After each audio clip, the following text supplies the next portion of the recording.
Before Generation 6, players had dreamed of a Steel Ghost Pokemon. Such typing, laden with a plethora of resistances, would be a defensive blessing. Its fighting immunity was perfectly complemented by its ability to take on common coverage paired with fighting, resisting ice and rock, and being neutral to dark. This wasn't just good for withstanding dark coverage on fighters, it was also invaluable for withstanding Pursuit. This would also allow the Steel Ghost to safely neutralize another strategy commonly paired with Pursuit, that being Rapid Spin. On top of all this, the Steel Ghost would also provide a resistance to Dragon, which was hugely important in the days before Fairy types. This was already an absolutely incredible set of defensive attributes, and that's not even taking into account its resistance to U-Turn, its immunity to Sandstorm and Toxic, its neutrality to other Ghost-type moves, its resistance to other offensively threatening moves like Hurricane, Iron Head, Psychic, and Leaf Storm.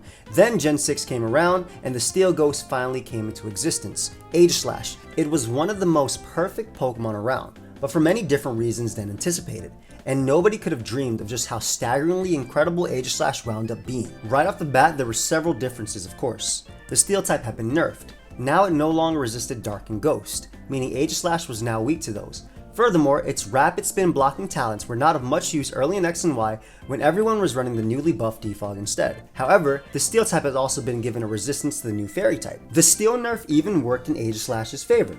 It meant that opposing Steels like Heatran and Ferrothorn would not resist its Shadow Ball. This was hugely significant. Suddenly, Aegislash is one of the most spammable stabs in the game. This brings us to Aegislash's stat spread across both its forms. It starts out in its Shield form, then switches to its Blade form when it attacks. Its low HP and speed remain constant, however its defenses and offenses switch up. In Shield form, Aegislash possesses an incredible base 150 defenses, which more than make up for its low HP. They allow it to make the most of its utterly enormous set of resistances, providing it ample switching opportunity. Once it's in and it uses an attacking move, those 150 base defenses are transferred to its offenses, meaning it's throwing out one of the most spammable stabs in the game off of a 150 base special attack. Sure, its defenses leave it vulnerable, but here's where Aegislash's low speed actually works in its favor. On the turn that you would want to hit it, you'll go first, when Aegislash is one of the bulkiest Pokemon around, and then it becomes one of the strongest Pokemon around when it attacks you. It effectively always has those base 150 offenses since it always transforms whenever it's using an attacking move. However, it doesn't always have those 150 base defenses, since it loses them upon attacking. So why isn't it vulnerable to counterattacks when it becomes a Pokemon with low base 60 HP and a pathetic base 50 defenses? Simple, its signature move King Shield. This is one of the most absurd moves in the game. It reverts Aegislash back to its Shield form and protects it from damaging moves as it does so, which also gives it leftovers recovery, and if you attempt to hit it with a contact move as it uses King Shield, you get -2 attack. This is why Bisharp was one of the few Pokemon to safely threaten Aegislash. Yeah, its knockoff was a contact move, but its Define ability giving it +2 attack if it had its stats drop neutralized the King Shield's effect. Of course, Bisharp was terrified of switching in and getting eviscerated by Aegislash's Sacred Sword. Effectively with King Shield, it's a nearly riskless endeavor to get Aegislash back into its original position of having titanic defenses, ready to tank whatever hit you throw at it. It even devours hits as strong as Mamoswine's super effective stab Earthquake, by the way. And this is an offensive threat, not a wall, and then crush you in return before getting ready to do it all again. In essence, Aegislash always has 150 base offenses, which include a priority stab Shadow Sneak to finish you off first, yet another way it circumvents its low speed, and has an incredibly easy time maintaining its base 150 defenses. A Pokemon which essentially has 150 base offenses and defenses. You can see why this would be overwhelming. You couldn't even trap it with Magnezone or Dugtrio either, since Gen 6 also made Ghost types immune to ability-based trapping, as if it wasn't good enough already. Aegislash terrorized Gen 6 OU for quite some time. Defensively, it was amazing at checking or soft checking nearly everything since it took hits so ludicrously well.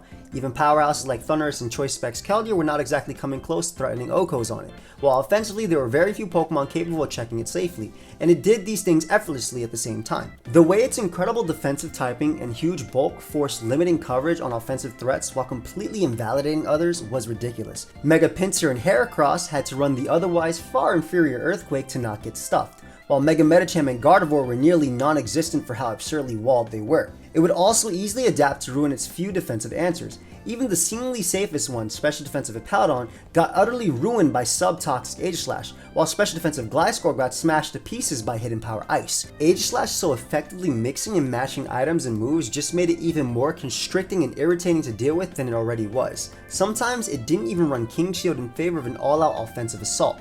It also didn't need to run leftovers. With Air Balloon, even Landorus and Carnot couldn't immediately threaten it in a one-on-one, while Spell Tag jacked the power of its Shadow Ball and Shadow Sneak up to even more absurd levels.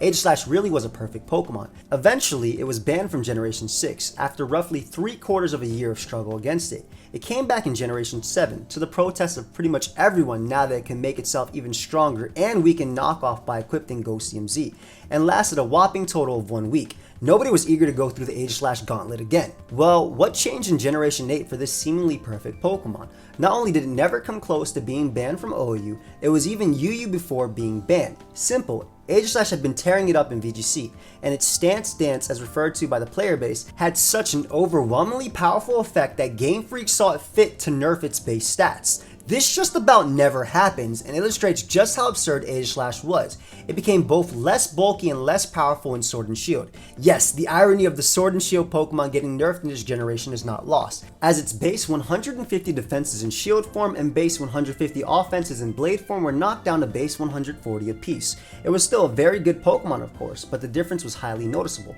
With its low HP, it was no longer as seemingly invulnerable to opposing attacks of all kinds, while it still hit quite hard, but not overwhelmingly so anymore. Furthermore, King Shield was nerfed as well. It now only lowered the opponent's attack stat by 1. Now, -1 would still get the job done if Aegislash was going to neutralize a physical attacker one-on-one, but it was something. More significantly, it also meant that Bisharp or any other Defiant Pokemon would get an attack boost if you run King Shield as it tried to hit you. Of course, Aegislash received new tools as well. It would now run Choice Band or Choice Spec sets, with the former being able to spam the newly received Close Combat, a move so strong it was effectively stabbed while packing superb coverage against common Aegislash switch-ins, and so strong it hit harder than a Sacred Sword did with Aegislash's previous attack stat. The stronger Shadow Sneak was a valuable revenge killing tool as well. Meanwhile, Choice Specs amped up the spammability factor of Shadow Ball by 1,000, especially since Pursuit had been removed from the game entirely. Aegislash could even go nuclear levels of power with Steel Beam, but the removal of Pursuit had also made other ghost types good too. Nukes like Blacephalon and of course Dragapult introduced in Generation 8 were at the highest level, and of course Melmetal was now legal in Generation 8 as well, which could rival Aegislash in both its offenses and its ability to take hits. So while Aegislash is still strong and even had new spammable tools, it doesn't compare to the previous domination it had over Generation 6 and 7. That is how perfect Aegislash was. Game Freak themselves had to directly intervene and make it worse. You almost never see that kind of power. If you did enjoy this video, please let me know by leaving a like and consider subscribing. I upload these type of discussion videos 3 to 4 times a month, and I upload competitive Pokemon every single day. And check out my previous discussion video on why Arena Trap was banned in Generations 4 through 9.